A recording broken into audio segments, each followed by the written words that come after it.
is the box that says knowns and important, knowable and important, is there anything in that box? And can you tell what's in that box and what isn't in that box? And it's what I call knowing your circle of competence. By having some extra large margin of safety, we really try to go on to something that we understand better. If you pay too much for them, you can turn a good business into a bad investment. I was sucking my thumb when I should have been writing checks. The trick is to essentially buy all the big companies through the S&P 500 and to do it consistently and to do it in a very, very low-cost way. With $1 million, you could earn 50% a year, but you have to be in love with the subject. Treat the market as something that doesn't tell you, isn't there to instruct you, but it's there to serve you. Welcome to Two Quants and a Financial Planner, where we bridge the worlds of investing and financial planning to help investors achieve their long-term goals. Join Matt Ziegler, Jack Forehand, and me, Justin Carbonell, as we cover a wide range of investing and planning topics that impact all of us and discuss how we can apply them in the real world to achieve the best outcomes in our financial lives. Jack Forehand is a principal at Validia Capital Management.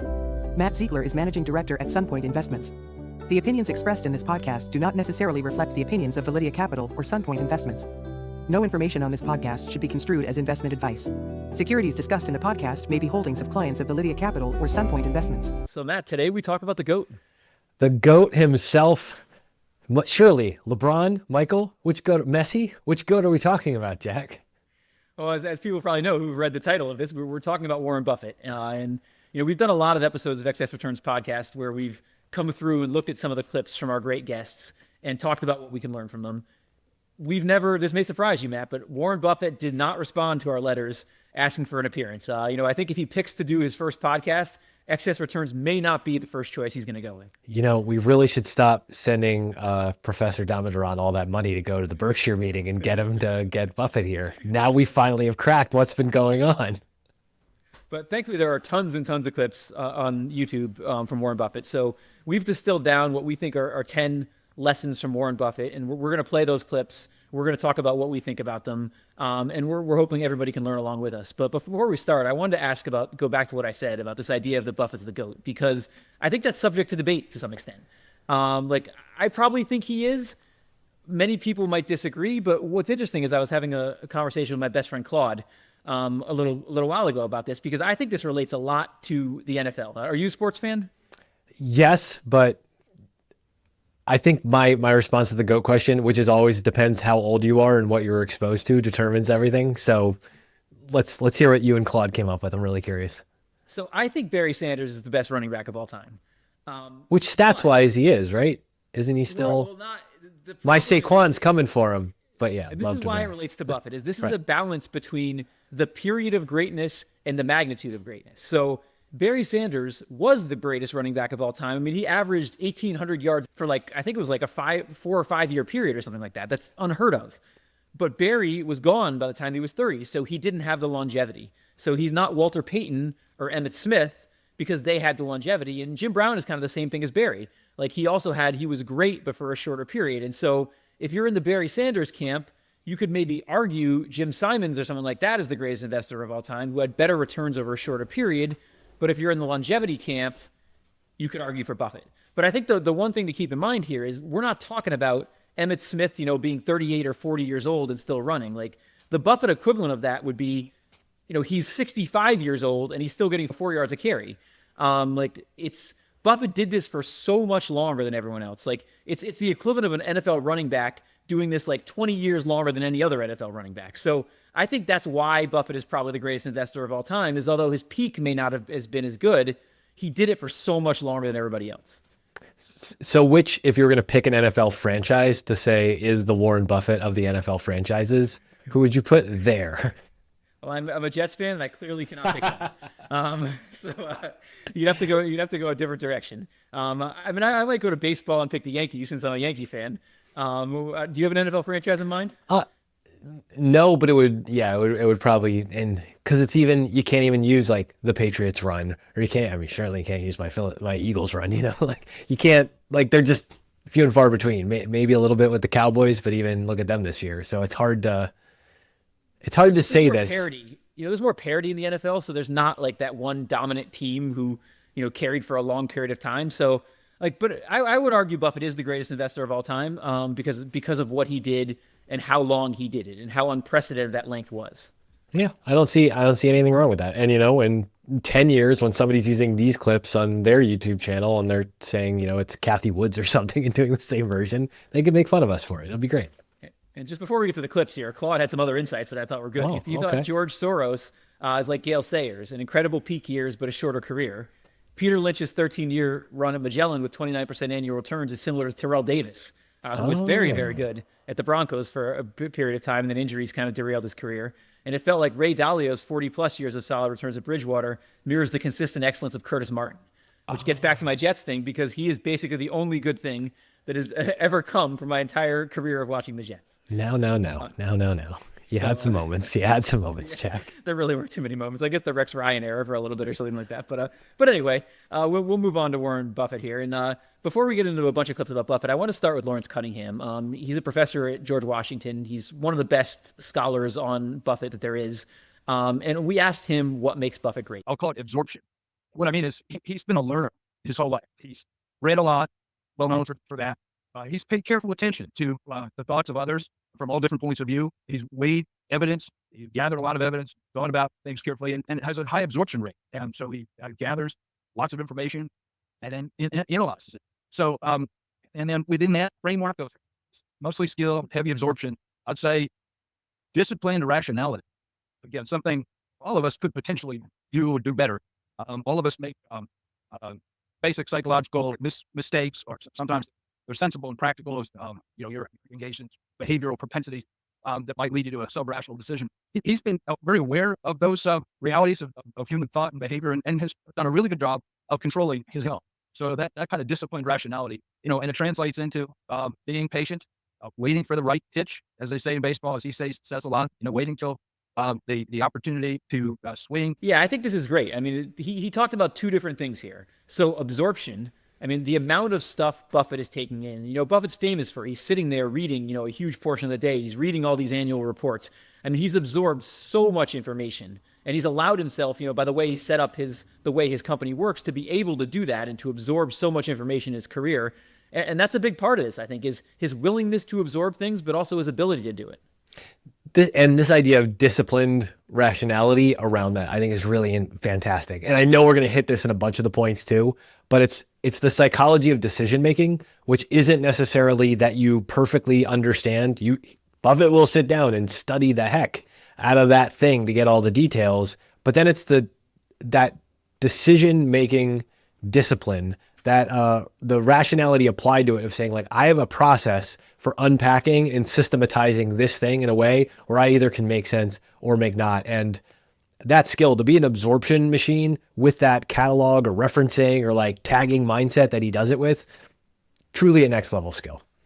And he was way ahead of his time in terms of acknowledging the behavioral issues that come in investing. I mean, he set himself up in such a way. First of all, he acknowledges that he can't overcome them. And I was thinking about our good friend Daniel Crosby when I thought about that, because I kind of learned that from him. This idea, you're not going to overcome your biases or all the things that are, represent you as a human being. You've just got to do a better job of managing them. And Buffett's probably done a better job of managing them than almost anybody. Yeah, and it shows up in this disciplined rationality, this idea of just being like, okay, I'm going to get a bunch of these things wrong. Here's the default ways my brain works. But now here's my counterexample of how I can organize my thinking while I'm drinking from this fire hose of information. It really is incredible. And extra credit to Lawrence Cunningham, the Buffett books where he breaks down the letters by section. That might be one of the coolest examples I've ever seen of these composite variables just laid bare next to each other. Yeah, and if you think about it, I mean, he really doesn't, like, all of us to some extent check what's going on with our portfolio or, look at what the market's telling us. Like, Buffett truly doesn't really care. He doesn't look at the market. He thinks in such a long-term time horizon that he doesn't look at what the market's telling him about the price of his stocks. And, like, that's the most extreme. Even great money managers have a hard time doing that. So I think that's a big part of his success, is he's really thinking about these as businesses. And he's not that worried about what the stock market's telling him about what they're worth. Yeah. Buffett is at the right buffet, and he just knows those options are all in front of him. I promise not to run with that metaphor anywhere else in this conversation. Probably for the best. But as we move into our first clip of Buffett here, this is something that everybody associates with him, and I think there's so much you can unpack about this. So here's Buffett from Yahoo Finance talking about the circle of competence. is the box that says knowns and important, knowable and important, is there anything in that box? And can you tell what's in that box and what isn't in that box? And it's what I call knowing your circle of competence. And my circle of competence doesn't include the ability to predict interest rates a day from now or a year from now or 5 years from now. So I say, can I function without knowing that? It's the same way as predicting what business is going to do or the stock market is going to do. I can't do any of those things. But that doesn't mean that I can't do well investing over time. So I think this sort of grid he has here in terms of thinking about what is knowable and what is important. That's so important to think about that. I think all of us would be better investors if we asked ourselves the question, can I know this in the first place? And then if I do know this, does it even matter? I mean, let's be candid here for a second. Like, the circle of competence is one of those brilliant sounding ideas that's not only really hard to do, but so obvious that so many people skip over doing this. Like, do you have the Jack in the Box of confidence? Like, is that who you are? Like, you've got your Jack box? I'm not big enough that anyone would care about that. All right. I want the Jack in the Box of confidence from Jack Forehand. I'll be the candle box of competence. I'll leave it far behind. But it's just this idea of this is so obvious. Like, what do you know? What are you good at? What pulls your curiosity and all the things you soak in? And then, like, here's why you actually know and understand and care about that stuff.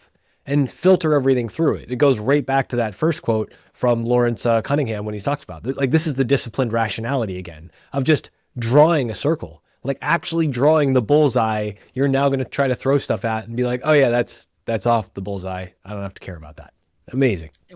What's interesting is circle of competence has been one of Buffett's greatest strengths, but it's also been a little bit of a weakness at times. And the challenge of a circle of competence is I have to change it over time to some extent.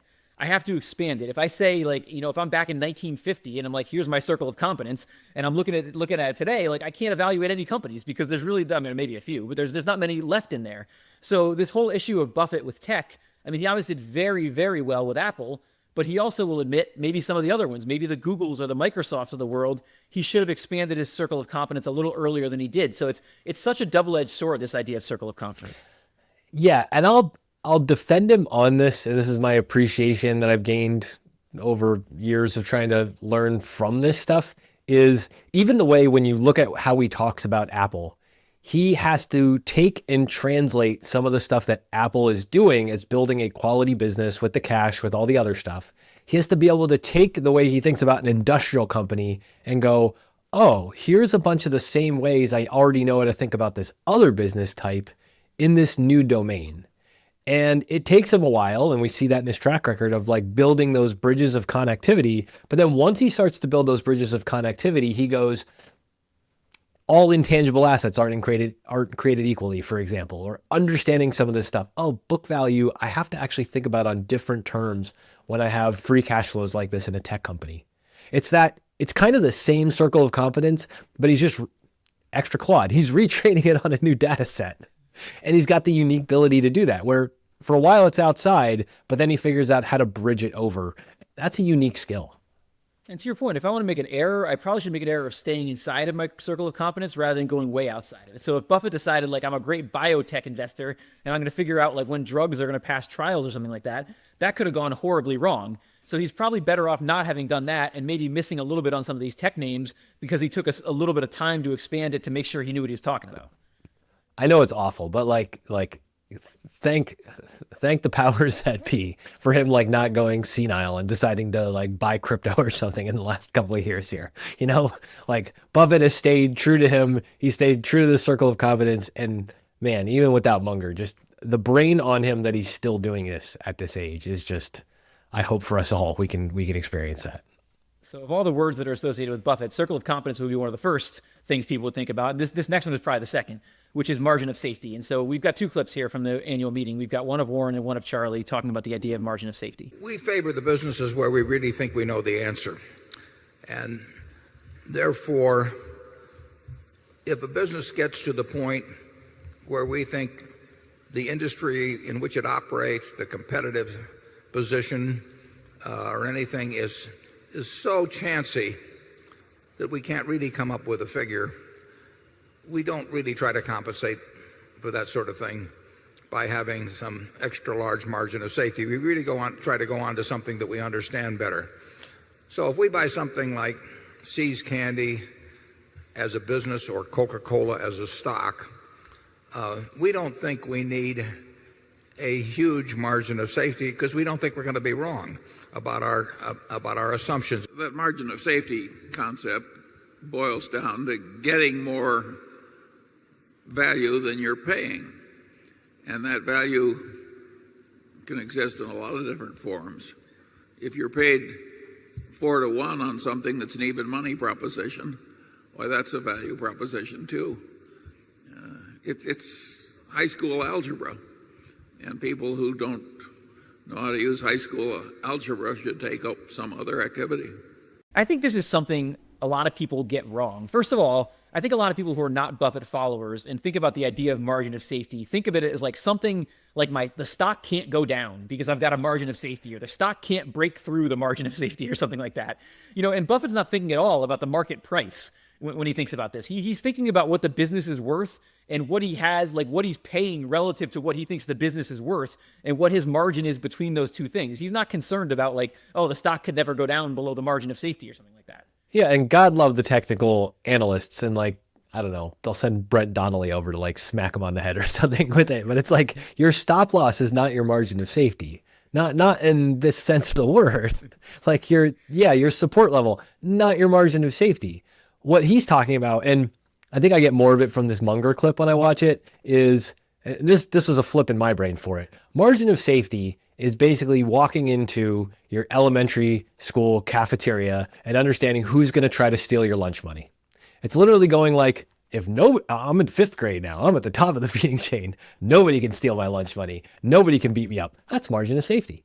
In 2nd or 3rd grade, when there's big scary 5th graders running around and it's like, oh, that's the kid who's going to steal my money. That's the kid who's going to steal my money. Margin of safety might just be, here's how I hide in the corner. Here's how I slink around this table or do whatever else. That could be your margin of safety. Or finally, at the end of the day, you might say in a commodity business where these kids just go down the line and ring everybody up in their little racket, where you go, okay, if I know I'm going to have to give them the lunch money, where am I hiding the little bit extra so I don't go hungry? There's lots of ways to solve for margin of safety in different market environments, but you actually have to think about it. If you still want to eat, what's your strategy and who's potentially coming to take that away from you? Just like with a business, who's coming to take the quality away from the underlying business? A profound thought. Yeah, and he addressed the idea like of his evolution of an investor, which we'll talk about as we get through this. But this idea, you probably don't need as much of a margin of safety for the great company that he's kind of migrated to than you do for, back in the cigar butt day when he was doing that kind of stuff. Yeah, it's going to change over time, but it always is going to be, you have to read that room. You have to read that cafeteria and say, how much margin of safety do I need to demand for this situation so that I still get to eat lunch? Yeah, and the only other part I'd make before we wrap up here is this. I thought Charlie was really great, like with the end part. Like it's great Warren gives like these great insightful answers, and then Charlie gives an also insightful answer, but then he also like wraps it up with like some sort of quip. So this idea, like all you need is high school algebra basically to figure out this margin of safety. Like, and if you can't do high school algebra, you probably shouldn't be investing in companies. Right. That's a great way to wrap it up. Go steal other kids' lunch money. If you can't do the algebra, just go steal the lunch money. It's your best bet. So this next clip gets at what I just alluded to, which is this idea that Buffett's strategy has changed over time.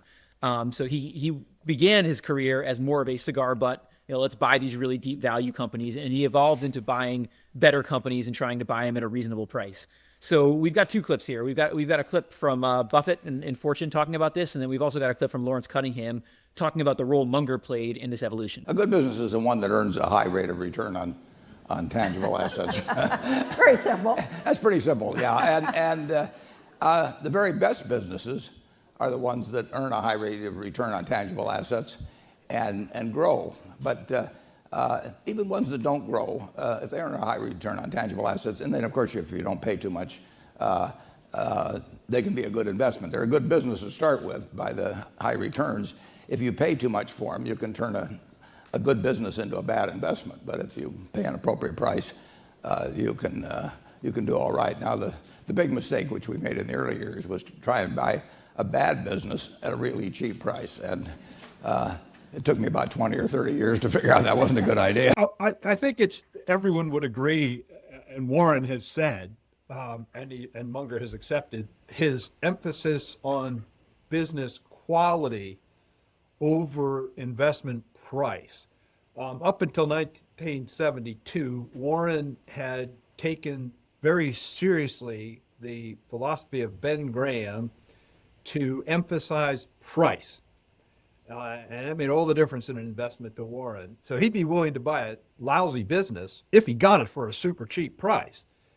And what Charlie said, wait, you're gonna miss a lot of really wonderful opportunities with that kind of formula. You should look as much at the quality of the business, maybe even more. You might be able to pay a fair price for a good business, and not always look for getting that good price for a fair business. That was pivotal. So, I mean, the transaction was See's Candies Company. It was a $25 million ticket, which was a little pricey in terms of multiples Buffett was used to paying. And it was for paying for the franchise value of that confectionery, that chocolatey product that had a real powerful brand name in its market. They had pricing power. They had durable loyalty customers, the secret recipes. I mean, that had a moat, that had good returns. It was a family business. It was run well. It didn't have a lot of hair on it. It was, but they asked for a high price. Warren didn't want to pay. Charlie persuaded him to. It turned out to be a very successful result as a business and as an investment. At the beginning of this clip, Buffett really talks about what is a good business, and it's really simple, like high return on intangible assets, or tangible assets, sorry. That's really the way you look at like a good business. And over time, he recognized that those good businesses, sometimes I can get them for a good price. And I may be better off doing that than digging at the bottom of the barrel and trying to find these completely beaten down companies, that may come back, but they may not. He just figured it was a better way to invest. And a lot of this was Charlie's influence in realizing I should buy these better businesses and try to buy them at a discounted price. Good businesses earn good returns on assets. Like, how simple is that? It's such another one where it's just what a simple and obvious idea, but he's just going to come out here and say it. And a good business might not grow right away, meaning the stock price might go up. The business might grow on paper, but the price may not reflect any of that. But if you know it's a good business, if you know they can earn that good return, you should sit with them. And this shows up in some of the factor screens and other stuff, right? I'm thinking like the Buffett's Alpha paper and some of the other things, right? Yeah, like when AQR did that paper, that Superstar Investors paper, they basically found his returns were combining value with quality and then applying leverage to it. And what's happened over time is he's moved a little bit away from the value side of it, and he's moved more to the quality side of it. And so those of us like me that are factor investors can break down what he's doing and say, yeah, he's buying more quality businesses now. He's still paying, trying to buy them at a good price, but price is not the first factor now. Quality is the first factor. What do you make of the whole, and this is part of the Lawrence's bit there, about prioritizing quality over price now? Like, it was price over quality up until the early 70s, up until like Munger really got in his head. And then it was quality first with price second. What do you think about that in his evolution? Just the changing of priority, but still having both of those things as important ideas. Yeah, I mean, they have to both be important ideas, because we found in different parts of market history that buying up quality businesses at any price is not a very good strategy. And, you could argue buying cheap stuff and not worrying about quality actually is a decent strategy. But when you run that strategy in the real world, you realize it's a very, very difficult strategy to run. You're not buying great businesses. It's much more, when we think about volatility, the quality and value together is a much lower volatility strategy than let's just buy the cheapest stuff. So I think it's an interesting evolution. I mean, if you look at the data, it's hard to say which one of those, if you were just running it like me as a quantitative investor, like which one of those is a better strategy. Our friend Tobias Carlyle and Wes Gray in Quantitative Value, they looked at Joel Greenblatt's magic formula, which is a similar idea, value and quality. And they found that if you took the quality out with just the value, you got a better return over the long term. But they also found that the ride was much, much, much smoother when you combined the quality and the value. And it's also important to keep in mind, like, this is not, we're quantitative investors. That's a little bit different than what Warren Buffett's doing. He's not buying like a basket of companies that meet certain tests. He's really buying a very, very focused portfolio. So I can totally understand for what he's doing, like the evolution making complete sense. Like, let's get me great businesses here. I'm only going to own a few of them. Let's not like buy these crappy businesses and hope they come back. So basically the New York Jets strategy for front of house, right? That's what you're saying? You're describing it? Yeah, the New York Jets strategy does not work in any case. I mean, I'm hoping we're going to get a coach here and somehow it's going to do it. But I've been like, if there was any year that you finally realized like the New York Jets are just never going to win, it was this year. I mean, we had everything going for us. Like the people who evaluate the teams at the beginning of the year were like maybe a top 5 roster in football. We got Aaron Rodgers in there, and then we completely tanked. So I think I just have to give up hope. Still better than the Cowboys this year. You got that going. I don't even know if they were. I think they were worse, maybe. Oh, no, really? They were going to be better. They were supposed to be better, but no, it's terrible. So anyway, going back to our clips here, this is another really interesting one, and this is going to be great for you because this is a deep philosophical thing. But here's Buffett talking about the idea of, are great investors made or are they born? I would say that I don't know to what extent an ability to detach yourself from the crowd, for example. I don't know to what extent that's innate or to what extent that's learned, but that's a quality you need. I would agree totally with you that a great IQ is not needed. So I might defer to you on this one. I mean, I think this is a really interesting question. I certainly think being a crazy smart person is only a small part of the equation to being a great investor. There's a lot of other stuff that has to go on. And so to me, that falls on the side of maybe great investors are mostly made because you have to learn a bunch of stuff and you have to be disposed, like the way you think about the world, the way you manage your emotions, all that stuff's got to be right to be a great investor. So I would come down on that side, but what do you think? I'm going to come down on the side of the great Charles Bukowski and Dinosauria We, if you could just indulge me for a moment. Born like this, into this, as the chalk faces smile, as Mrs. Death laughs, as the elevators break, as political landscapes dissolve, as the supermarket bag boy holds a college degree, as the oily fish spit out their oily prey, as the sun is masked, we are born like this. I think what Bukowski was trying to get across here is the same idea. And it's, are we actually born like this, or are we actually born into this? And it's just a matter of, are we going to deal with the thing that we are born into? And I think what you just said, I think what Buffett is trying to say here is, yeah, you're born with this stuff, but you're actually born into this world that you're now going to have to make sense of if you want to do anything about it. And it's really that choice of, I want to go make sense of this. I want to go figure out a way to actually describe it, either poetically or for profit or both. And that's really where this power lies. I think it's kind of it's a deep philosophical question with no actual answer. So it's kind of pointless. It's the chicken or the egg question without the why did the chicken cross the road joke. So you might as well be able to look at it from both sides and say, this is the world we live in. What are you going to actually do about it? Only you were going to bring a poem or something into this. I figured you had something coming, so it's not surprising. I know nobody wants the Charles Bukowski quotes paired with Warren Buffett quotes full episode, but I am prepared to go there. If you want it, leave it in the comments. I'll get right to work. Well, a bunch of people now are probably familiar with Charles Bukowski, including myself, who were not about 2 minutes ago. So that's good. But the reason I come down on that too is I think I've seen a lot of really, really smart people blow themselves up in investing. Like I don't think if you graph like your IQ against how successful you are investing, there's certainly some correlation there, but I don't know how strong it is. Like I think your ability to take a step back. I mean, there's so many things you have to do in investing that have nothing to do with how smart you are. And when you think you can outsmart the market, sometimes that's when you get in the most trouble. So that's where I kind of come down on the idea of a lot of these guys have learned to manage their emotions. They've learned humility. They've learned a lot of things that you have to couple with that great IQ to be successful. Jason Buck, in one of our conversations that we had, I forget which podcast it was in, we talked about basically, and this is his question. He's like, tell me what your scheme was that you were running when you were in middle school or high school. Tell me what the thing you were running, what hustle did you have? And for him, it was waking up in almost the middle of the night to tape Yo MTV raps, put it on cassettes, dub a bunch of cassettes, and then sell them in school in the cafeteria or whatever. He's like, tell me the scheme and I'll tell you if you're an entrepreneur. And I think that's what a lot of this boils down to. It's really easy to blow you up. It's really easy to get yourself into trouble. It's, do you have the audacity to go out and take those chances? And then some semblance of how you're not going to screw it up. Easier said than done. I remember when I listened to that, I was like, I'm never going to be a great investor then, because Jason was basically like, if you didn't have a scheme, then it's not going to work out for you. And I'm like, crap, I don't think I had a scheme. You didn't have a single scheme? No. Maybe that's why I'm a quant investor, though, because I didn't have a scheme.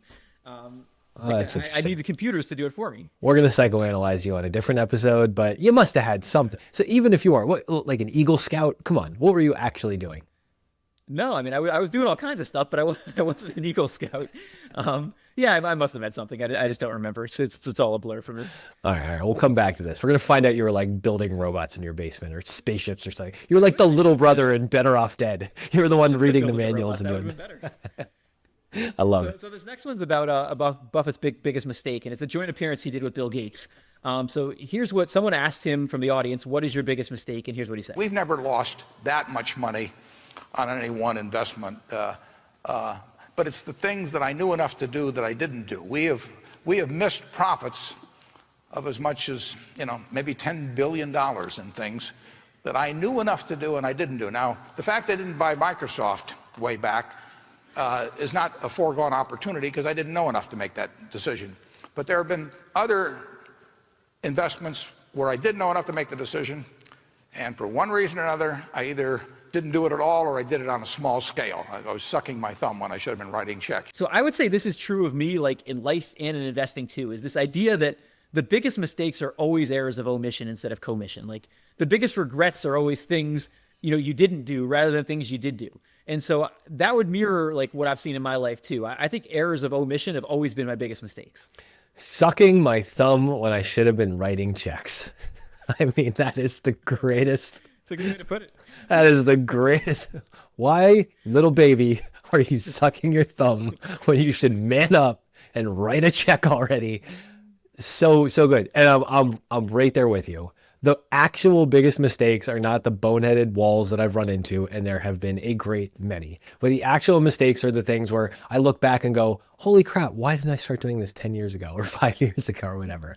Those are always the ones. Those are the only ones I'll ever beat myself up over. And I try, not always well. I beat myself up a little bit over that and then just try to move forward. Or even if you can't say it about any of the current Jets lineup, like the people, did you go through the phase where all of a sudden you're the same age as all the professional athletes? Or like you find out, like for me, it's like, oh, I hate being reminded of like Beyonce's birthday because I'm like the same age as her. And I'm always like, what did I do with my life?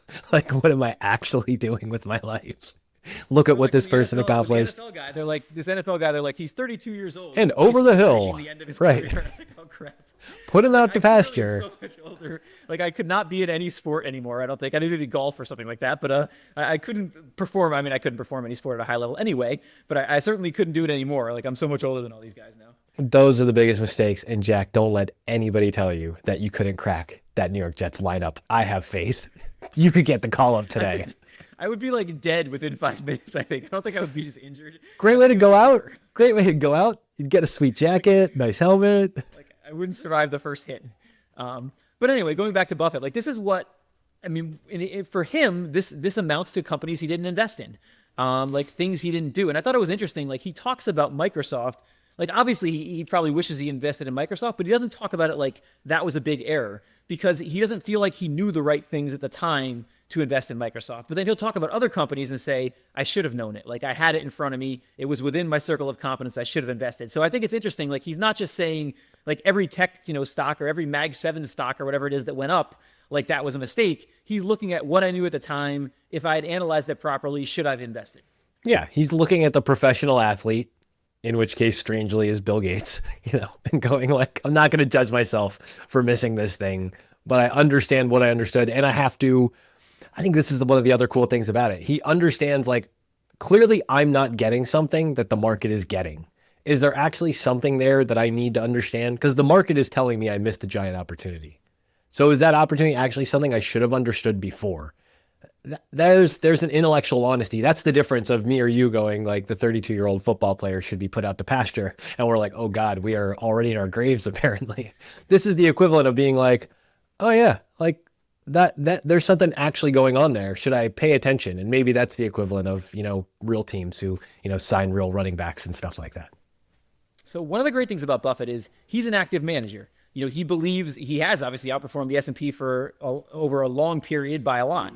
But he also is very honest with your average investor about what he thinks they should be doing. So here's Buffett talking about why he thinks the average investor should buy the S&P 500. The trick is not to pick the right company. It's to be, because most people aren't equipped to do that, and plenty of times I make mistakes on that. The trick is to essentially buy all the big companies through the S&P 500, and to do it consistently, and to do it in a very, very low-cost way, because costs really matter in investments. Yeah, and this is good advice. Like, I'm an active investor. I'm a quantitative investor, but an active investor, and I would agree with this. I mean, I think your average person, it's very hard. He mentions in the clip, it's very hard to pick the right company.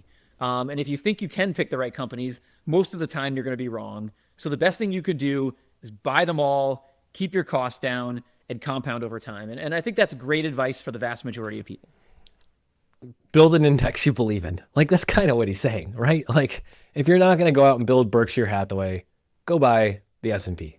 And, if you can believe in at least that, if you can believe in American capital markets or whatever you think the S&P represents, no judgment, whichever way you decide on that, but build an index you believe in and stick to it. I mean, that's all of investing over and over. How many times have we said that statement on this podcast? Yeah, a lot. And it's great to look at NVIDIA and all these companies that did so well and be like, oh, I obviously should have known that. But one way, if you can accept the fact that maybe I shouldn't have known that, one way to make sure you always own NVIDIA is to just own the index. Now, you're not going to own it in the weight if you would, realize what was coming and you owned it in 20% of your portfolio from the beginning or something like that. But the people that can do that it are very few and far between. And there's so many names that people thought could have been NVIDIA that just ended up not being NVIDIA and ended up having horrible returns. So the idea of just owning the index and you're going to benefit at least somewhat from these great companies, I think is a great idea. We don't talk about the name Standard & Poor's enough. And I know it's actual people's names and there's a whole corporate history and all the things, but like Standard & Poor, be basic and cheap in your approach to this stuff. It gets you a long way. Look at this guy sucking on Werthers and doing all this stuff. He just kept it simple. He kept the cost down and the results followed. There's something to be said about that. So for this next one, we're going to get out of the realm of investing a little bit. And someone had asked Buffett for advice, and one of the pieces of advice he gave, which I think was really, really good, is this idea of investing in yourself. I'd invest as much in myself as you can. I mean, you're your own biggest asset by far. I mean, you've got all kinds of potential. All the people in this room, you're lucky to be in this country, gotten a good education, but most people go through life using up a very, very small part of their potential. And so anything you do that invests in yourself, that's the best investment you can possibly make. And then I would follow my passion. I mean, whatever turns you on. I was lucky. I found something early that turned me on. But you don't want to take a job just for the money. You don't want to take a job for an organization that you really don't feel good about, or work for people that you don't feel good about. You really want to be excited when you get out of bed every morning. And it won't necessarily be the job that you have 10 years later, but you'll be learning so much as you go along. The quote that really hit me there is this idea of most people use a small part of their potential. And it probably is like all people use, a small part of their potential. Like, we could do so many things. And I think we tend to focus, and this applies to investing, because a lot of people tend to focus on investing more than they should focus on what they're doing in their lives. Thinking about like investing in myself, what can I do to make myself better? And if you think about Buffett, I mean, he went into all kinds of rabbit holes and spent tons and tons of time researching companies and topics, and tried to use his potential as much as he could. And like, I look at myself and I'm like, have I really done that in my career? Could I do better? And so many people focus on the wrong things when you could be investing in yourself. You could be thinking about something, and he alluded to the idea of passion there, thinking about something you're really interested in, but you're also good at, and spending your time on that.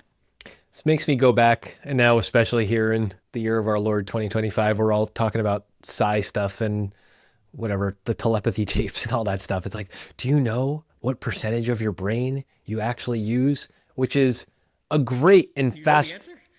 I mean, it's something crazy, and I don't know, phrenology. Small, right? Yeah, it's like, oh, you'll actually only use like 2% of your brain. Can you imagine if we unlock the other 98% of your brain? It's like, well, no, humans and humanity seems to be doing okay. Like, maybe let's not worry about the other 98%. The far, far better question to ask is, how much of your potential are you using?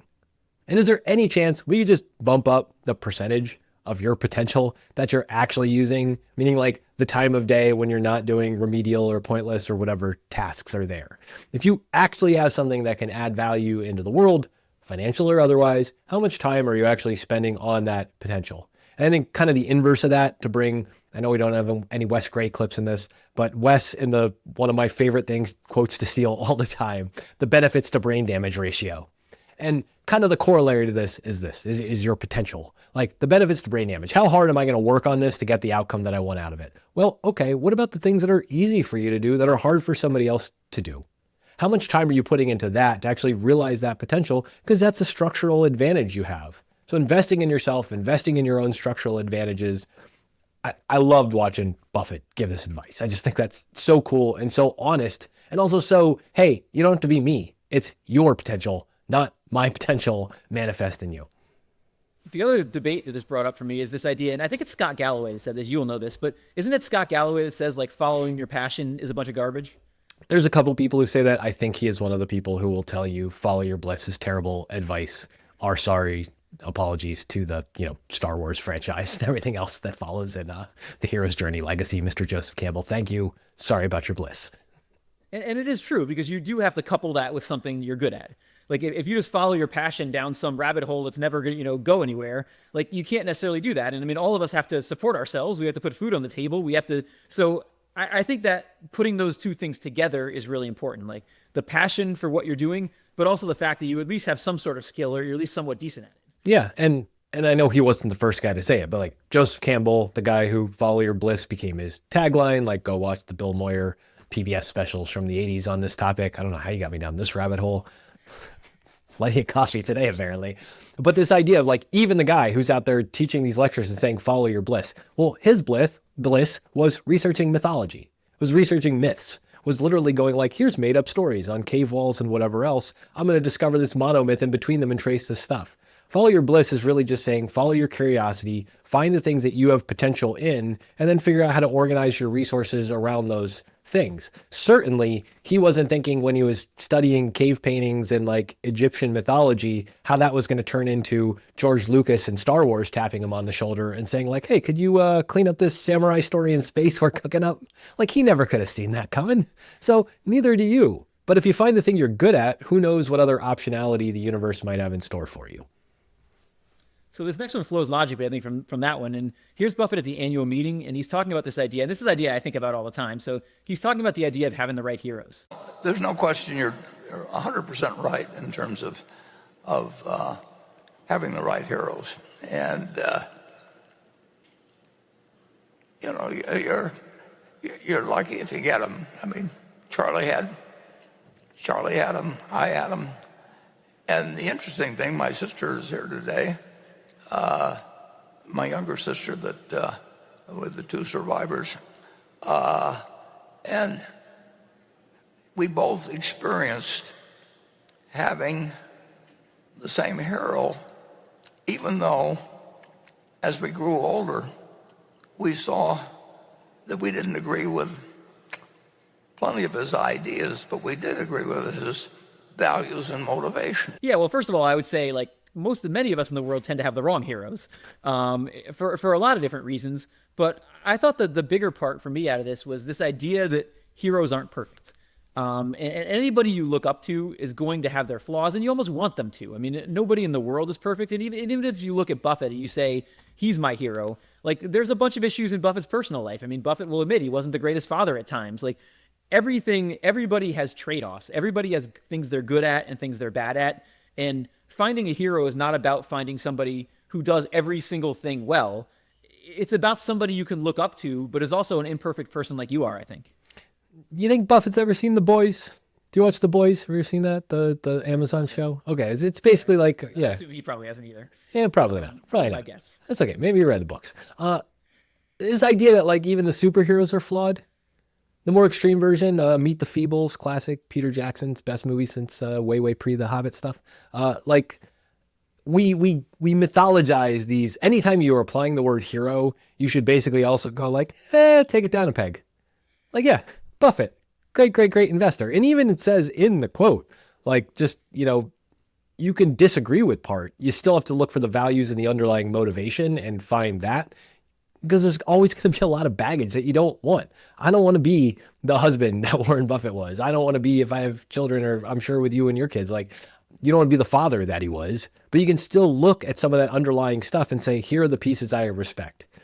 Heroes is always a dangerous pedestal in my mind, and extra emphasis on stuff like The Boys, where it's just, nobody's perfect. We're all humans. So maybe just look at the right values and motivations and try to hold on to those as best you can. And also in the world we're in, I think a lot of times now we'll take one thing about a person and we'll be like, oh, I couldn't possibly look up to them because of this thing. Like, it's such a polarized world. And I think you have to be open to the idea that, like, you can look up to somebody and you can disagree with them on things, and you can disagree with them strongly on certain things, but you still can look up to them for who they are and what they represent and what you can learn from them. Take the pieces. Like, it's okay to take the pieces. I feel like we leave that out so often. Won't list the litany of, otherwise canceled people for actually genuine, atrocious things that they've done. But it's okay to take the pieces and be like, well, this is the part I admired and why. Sorry that humanity and life is complex and people have to get weird and stupid about stuff. But actually looking for those values, even in the places where you don't expect to find them, it's a really useful exercise. And I think, even for Buffett, he explained that really genuinely. This next one's really interesting because obviously Berkshire Hathaway has gotten really big, and obviously Buffett can't do a lot of what he used to be able to do due to the size of Berkshire Hathaway. So someone asked him at the annual meeting, if you started with $1 million today, what would you do? Here's what he said. To answer your question, I don't know what the equivalent of Moody's manuals or anything would be now, but I would try and know everything about everything small, and I would find something, and with $1 million you could earn 50% a year. But you have to be in love with the subject. You can't just be in love with the money. You really got to just find it like essentially like, people find other things in other fields because they just love looking for them. Yeah, and he basically said what he's done his whole career, which is he would find a small thing that he could know more about than anybody else. He would dig into it. He would read manuals. He would read whatever he had to do, and he would figure it out. And I think that's good advice. Like, so many people are trying to be broad across a lot of different things in investing. I think if you could find like one thing or one company or something you could know way more about than everybody else, you've probably got a better chance that way. Part of me, like, whenever somebody will ask somebody like a Warren Buffett this question, like, I want him to stop. I don't want him to look at him. I want him to be like, do you have $1 million? Like, I want to know, do you actually have $1 million? Have you figured out that part yet? Like, do you have $1 million? Because nobody should be asking this question. It's really, really silly to think of Warren Buffett being like, oops, I lost all these billions of dollars. I've only got $1 million again. Where am I going to start over today? Because he's got all the knowledge that got him up to here, and then either the colossal error or the colossal decision to take himself back to $1 million.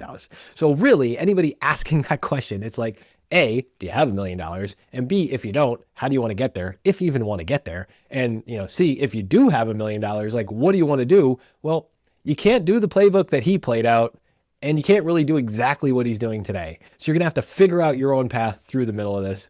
I don't know. It's a useful question. It's interesting, but stop asking the question, like, go fall in love with something. The way he lands on this is really where my brain is on this. Dumb questions. Yeah, that's right. Because you can't do what he would have done. No. And be as successful as he was.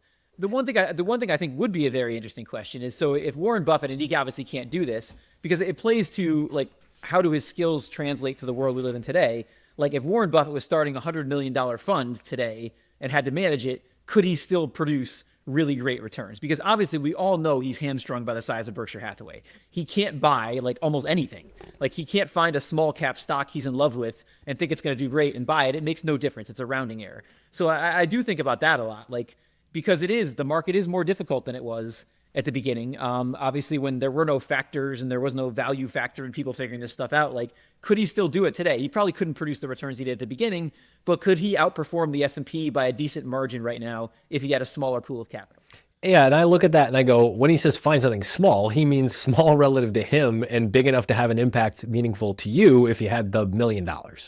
Like, really what this thing is go find the thing that is inefficient where you have an advantage and that can move the needle on your relative pot of money. And I think that that's, Jason Buck with just enough money for blank tapes, in grade school doing his mixtape hustle with, whatever, $100 as it is for somebody with $1 million or $10 million or $1 billion who's trying to figure out what's the idea that's small enough and still impactful enough where I have an advantage to move the needle on this pot of money. And yeah, exactly what you said. If you've got billions and billions of dollars, nothing small will move the needle anymore. So you got to change your definition. You got to change what you're looking at. So this last was also from the annual meeting, and someone had asked Buffett about selling Apple and why he was selling Apple. But I think there was a bigger lesson in there. So here's Buffett talking about why the market is there to serve you. We always look at every stock as a business, and we have no attempt made to predict markets. We have no attempt made to pick stocks. I went through many, many years doing the wrong thing. I got interested in stocks very early, and I was fascinated by them. And I wasn't wasting my time because I was reading every book possible and everything else. But finally, I picked up a copy of The Intelligent Investor in Lincoln, and there was a few sentences in there that said much more eloquently than I can say it. But if you look at stocks as a business and treat the market as something that doesn't tell you, isn't there to instruct you, but it's there to serve you, you'll do a lot better over time. All of us basically get this wrong. He's talking about how the market's not there to instruct you, the market's there to serve you. And all of us take the market price and we use that to instruct us about what a company is worth. And you could argue in an efficient market, that's probably the right way to look at it. Like, it's the reflection of all the different things that are out there. But I think when you open your lens to a longer term time frame, then that market price becomes less important, and you think about more, the market's there to serve me. When I want to, basically it allows me to invest in these companies. It's what's going to allow me to get money out of these companies eventually. But I'm not worried about the day-to-day market price telling me whether I'm right or wrong or what this company is worth long term. If you want to pay somebody to be nice to you while you learn things, that's what college is called. If you want to pay people to be mean to you while you learn things, well, I mean, if you want to pay your own money, I guess start a YouTube channel and read the comments. But if you want to be paid to have things be mean to you, put $1 in the market somewhere. Go find out. There's stuff you can learn, but it's, to his point, the market's there to serve you. So the faster you understand, I'm going to treat these as businesses. I'm going to think of this as an exchange and a place for me to participate, to apply this intellectual knowledge in the intellectual pursuit of just trying to understand good businesses over time and how the exchange can actually reward me, mostly for sitting on the side, but just watching the action as the action happens. That is both a subtle and, I think, pretty brilliant point. Just remind yourself of the utility that this serves for you in your life. And it ties back to the S&P 500 point before, because for most people, they can't do that. For most people, they look at it and the market does instruct them. What's going on in the market instructs them in many ways. And if you look at it that way, you have much less of a chance of being successful. So you probably are better just buying the market. And I think as much as it's great to learn a bunch of investing lessons and life lessons from Buffett, but I think that might be the biggest investing lesson, is that someone who's been this great, someone who's produced these kind of returns over time, thinks that most of us should just be buying the index and participating in the growth of the economy and the market and all that stuff. That might be the biggest lesson for your average investor to take from Warren Buffett. Yeah. Taking from that money, from that human capital, from that potential, the thing you went out and earned that money with, and you said, I didn't have to spend this today. How can I bet on me and my closest friends inside of this country or inside of this globe who are trying to figure out and solve problems and move the whole thing forward? That's a pretty damn good service in my book. Well, that's probably a good thing to wrap up on. Thank you, everybody, for joining us, and we'll see you next time. Hi guys, this is Justin again. Thanks so much for tuning into this episode. You can follow Jack on Twitter at @PracticalQuant. You can follow me on Twitter at JJCarbonneau, and follow Matt on Twitter at @CultishCreative. If you found this discussion interesting and valuable, please subscribe in either iTunes or on YouTube, or leave a review or a comment. Also, if you have any ideas for topics you'd like us to cover in the future, please email us at excessreturnspod@gmail.com. We would like this to be a listener-driven podcast and would appreciate any suggestions. Thank you.